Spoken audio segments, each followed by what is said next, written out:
Wine stood nervously beside the bed of the notorious Mafia Jungkook. She had heard countless stories about him, his ruthless demeanor, his violent outbursts, his icy stare that could freeze anyone in their tracks. Yet no one in the police could get their hands on him. It is also said that the police itself was with him. Yet here she was, assigned to be his caretaker. As she approached him, she couldn't help but feel a sense of anxiety. Jungkook lay motionless on the bed, his eyes closed, his face seemingly at peace. But Ryan knew better not to let her guard down around him. Hello, Jungkook, she said softly, trying to mask her anxiety with a polite smile. Jungkook's eyes snapped open at the sound of her voice, and Ryan flinched involuntarily at the intensity of his gaze. His eyes bore into hers, dark and unreadable, sending a shiver down her spine. What are you doing here? He growled, his voice low and dangerous.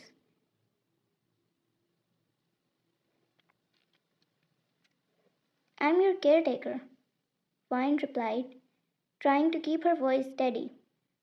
I will be taking care of you while you are here. His throat tightened upon her words. His breathing fastened as he remembered those days. He started stealing sights from her. I don't need you. I can take care of myself. Just go away, Jungkook said without looking at her, his chest heaving. Vine didn't care. She has seen too many of them, knowing their first reaction as well. Most of the time, it is the same as him. She sighed and sat on the chair beside him. Let me check your wounds, she said, and held his arm to look at his injuries. But he immediately pulled it away. I told you, I don't need you. Why do you keep doing this? He said, his voice louder than before, without looking at her again. Because it's my job, she stated.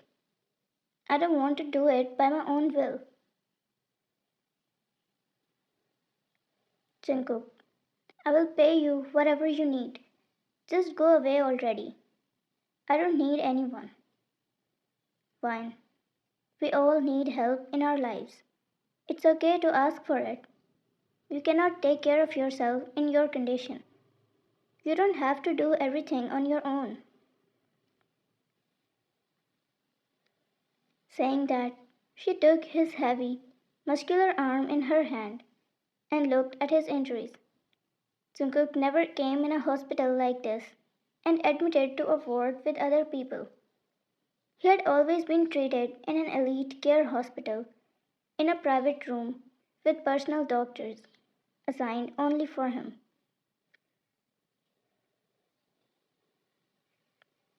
But after returning from a mission, covered in blood, injuries all over his body, someone found him fainted somewhere in a deserted place and took him to the hospital. All he wanted was to get out of this hospital. But here he was, his injured arm in someone else's hand, someone he knew very well. She looked at the cuts and bruises and looked at him with annoyance. What do you even do to get all of this at once? I can't even see your arm. She continued in her ignorance. There is a thing called taking care of oneself. She started putting the bandages off and rubbed ointment on them as he watched her. She kept doing her work without any discomfort, and he just watched her. He couldn't move his eyes away from her anymore, especially after knowing he might not see her again after all of this is done. She checked his vitals after she was done with his arm. Fine. Why is your blood pressure so high? she asked to herself, as she couldn't explain the reason. There was nothing physical for his blood pressure to be so high. Are you stressed or anxious? He was looking at her, but immediately looked away when she asked. He took a deep breath and said, I'm fine, knowing that the reason for his anxiousness is no one but her. Leave me alone now. After this, she herself knew that he was stressed or anxious about something, but not telling her. She decided to leave him alone for a while. I am going, if you insist so much. She took the instruments angrily and went out. At night time, she came back again to check his vitals. Hello again. I hope you're not as anxious right now, she said while she grabbed his wrist, but he pulled away and immediately held her wrist forcefully, pulling her close to him. He was lying down and she came upon him, the gesture so immediate that it startled her. Why do you keep coming back? His voice laced with frustration. Because it's my job, Vine replied, trying to pull away from his grasp. I'm here to take care of you. Jungkook's grip tightened even further, and Vine could feel the blood drain from her face. But then, to her surprise, he suddenly released her wrist and looked away, his shoulders slumping in defeat.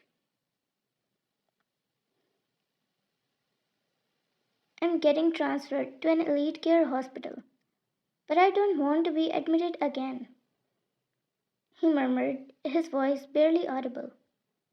Will you come home with me and be my personal nurse? Vine hesitated for a moment, unsure of what to do. She looked at him and kept looking for some moments. But then, on impulse, she reached out and placed a gentle hand on Jungkook's shoulder. As I said, it's okay to ask for help sometimes, she whispered softly. I wouldn't have said that if I wasn't going to keep it. She smiled at him, and he understood. He looked back at her, and after some moments of some deep breaths and increased heartbeat, he smiled back. This was the first time she saw him smiling. Guess he wasn't going to let her go this time.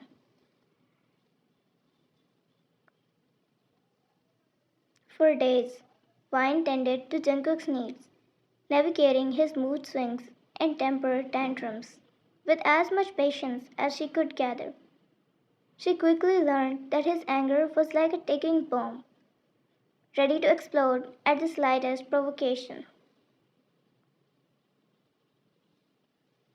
But as time went on, Vine couldn't shake the feeling that there was more to Jungkook than met the eye. Beneath his tough exterior lay a vulnerability that he hid from her. He doesn't even let her come inside his room.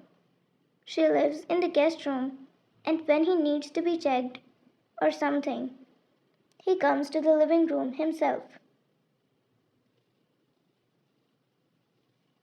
It was time for him to be checked again, but it's been 15 minutes that she was waiting, so she decided to remind him if he didn't remember. She went upstairs and knocked on his door, but he didn't open. She called his name, but he didn't answer. Thinking that he might be lying down somewhere after fainting or getting worried about him, she opened the door immediately. Her mouth wide open, and she placed her palm on her mouth as she watched him sitting behind a painting board, his back facing her with earphones in his ears. He was painting a picture, and in the picture she found someone that made her mouth wide open. It was herself. There were other paintings in the room, some hung on the wall, and all of them were hers. Then suddenly he left her presence Then suddenly he felt her presence behind him. He put his earphones off slowly and looked behind him. Staring at her, he remembered that it was time to be checked. He closed his eyes and sighed deeply, then looked at her to see her reaction.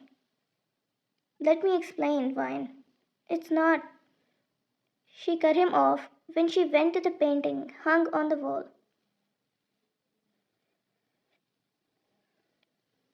Vine, you knew me before all of this, right? How did you paint this picture? These are my clothes, and the park I visit daily. I. How? He could see her eyes getting red. Vine, no, Jungkook. Explain the truth this time. Tell me why you seem to be so anxious around me. Tell me why your eyes burned when you were looking at me. I knew there was a reason. Tell me the truth. Tears prickled at Vine's eyes as she gazed down at Jungkook's staring form, her heart heavy with guilt and regret. She wished she could turn back time, erase the pain she had caused him, but she knew it was too late for that now. She realized she was the reason for his pain and anxiousness all this time.